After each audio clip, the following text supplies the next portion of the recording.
ओए तू रात खड़ी थी छत पे मैं समझा के चांद निकला। दोस्तों, हम अगर अपनी फिल्म इंडस्ट्री के प्लेबैक सिंगर्स की बात करें तो उनमें उषा तिमोथी जी का नाम भी एक बहुत ही ख़ास मकाम रखता है।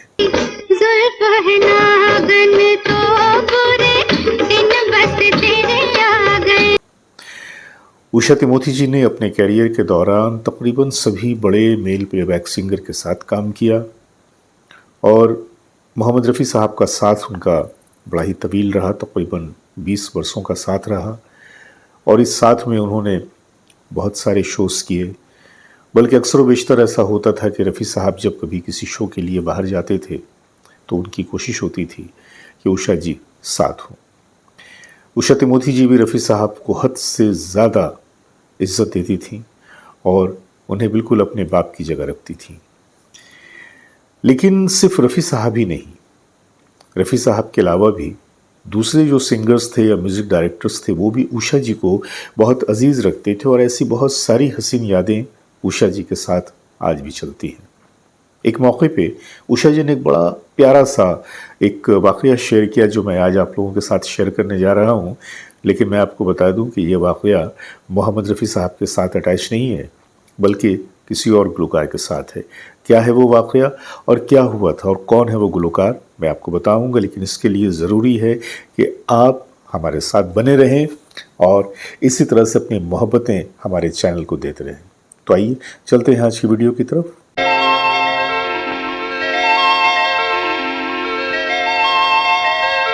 अपने सभी देखने वालों की खिदमत में मैं जावेद नसीम अपना आदाब, सलाम, नमस्कार और सत श्री अकाल पेश करता हूं।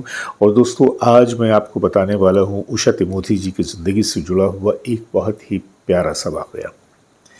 बात कुछ यूँ है कि मुकेश जी, मुकेश चंद्र माथुर, जिन्हें हम मुकेश जी के नाम से जानते हैं, इन्होंने भी अपने गीतों के ज़रिए फिल्म इंडस्ट्री पर एक तरह से काफ़ी एक बहुत ही बेहतर मकाम बनाया था और इनके भी लाखों की तादाद में चाहने वाले पूरी दुनिया में।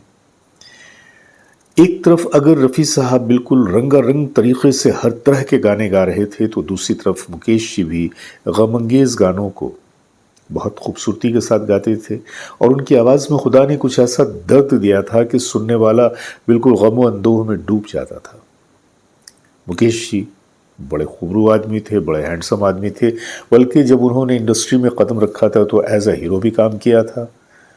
फिर वो उन्होंने गायकी का रुख किया और जब गायकी का भी रुख किया तो फिर तो यूँ समझ लीजिए कि शायद ही हमारी फिल्म संगीत जगत में कोई ऐसा व्यक्ति हो या कोई ऐसा व्यक्ति जो गाने सुनता हो और मुकेश जी को नहीं जानता हो। बहुत सारे गाने ऐसे हैं कि जिसमें मोहम्मद रफ़ी साहब के साथ मुकेश जी का साथ रहा और वो गाने बड़े ज़बरदस्त हिट भी हुए। मैं जो वाक़या आज बताने जा रहा हूँ वो कुछ यूँ है कि मुकेश जी की जो शादी हुई थी वो लव मैरिज थी और उनकी जो वाइफ़ थी, उनकी मिसेज़, गुजरात से ताल्लुक़ रखती थी, गुजराती थीं वो।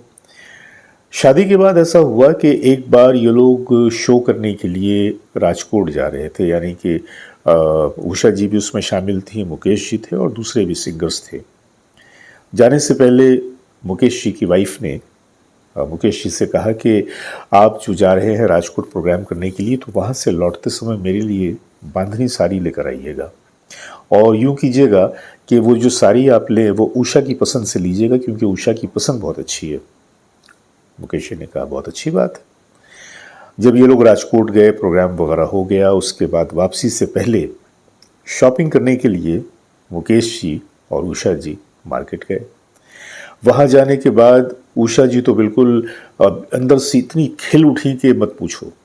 वो खुशी, वो तमतमाहट उनके चेहरे पे आ रही थी क्योंकि एक से एक खूबसूरत से खूबसूरत साड़ियाँ उनके सामने बिखरी पड़ी थीं और उनका तो मन कर रहा था कि वो सारे के सारे जो डिज़ाइन थे सबों को वो समेट ले और उन्होंने ऐसा ही किया कि जो भी साड़ी उन्हें पसंद आती गई बांधनी वाली, वो सारी की सारी साड़ियाँ उन्होंने चूज़ कर ली।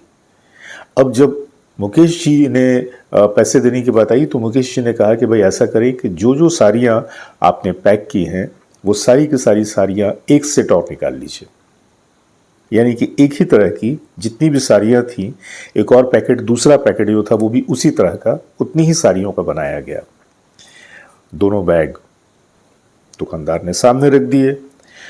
लेकिन मुकेश जी ने यह किया कि पेमेंट के बाद एक बैग उठाया और उठा के उषा जी के हाथ में पकड़ा दिया और कहा कि लो, ये बैग तुम्हारे लिए है। तो उषा जी तो पहले थोड़ी सी हैरान भी हुई, फिर अंदर से बहुत खुश भी हुई और बहुत ही उन्होंने खिलखिलाते हुए पूछा कि मेरे लिए है? उन्होंने कहा कि हाँ, और तुम्हारे लिए है, ये तोहफा है मेरी तरफ से। दुकान से निकलकर जब वो लोग कार में बैठे तो उषा जी ने कहा कि मुकेश जी, मुझे एक बात की बड़ी हैरानी हुई।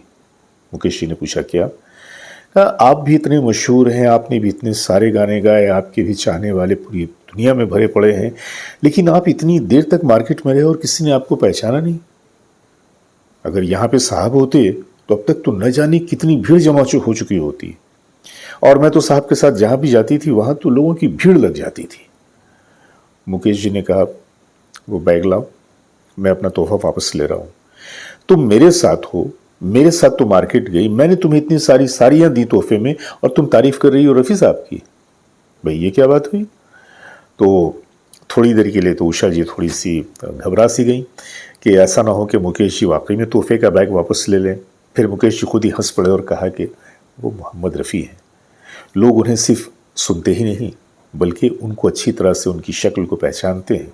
अरे मुझे कौन पहचानता है, और मुझे कोई नहीं पहचानता, जब भी तो मैं इतनी देर तक इतने आराम के साथ इस मार्केट में तुम्हारे साथ भी था, और मैं कहीं भी बड़े आराम से आ जा सकता हूँ क्योंकि वो कोई मेरी शक्ल से वाकिफ़ नहीं है अच्छी तरह से।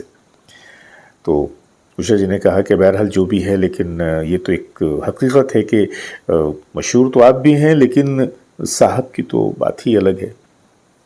मुकेश जी फिर कुछ कहते कहते रुक गए। तो इस छोटे से वाक़े में एक बड़ा हसीन सा प्यारा सा ये वाक़या है, लेकिन देखिए कि इस वाक़े में भी एक दूसरे के लिए वो मोहब्बत, वो इज़्ज़त, बड़ाई का एतराफ़ किस तरह से है।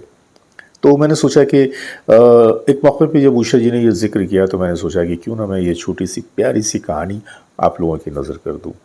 तो ये कहानी मैंने आपके सामने पेश कर दिया, और उसके बाद मैं आपसे इजाज़त चाहूँगा। फिर किसी ऐसी ही प्यारी सी यादों को लेके आपके सामने आऊँगा, या कोई अलग कहानी होगी या किसी और तरह का कोई दूसरा कंटेंट होगा, लेकिन जो भी बातें होंगी फ़िल्मों की होंगी, फ़िल्मों के ताल्लुक़ से होंगी। तो बने रहिएगा हमेशा हमारे साथ और देखते रहिएगा अपना मनपसंद चैनल सिनेमाया।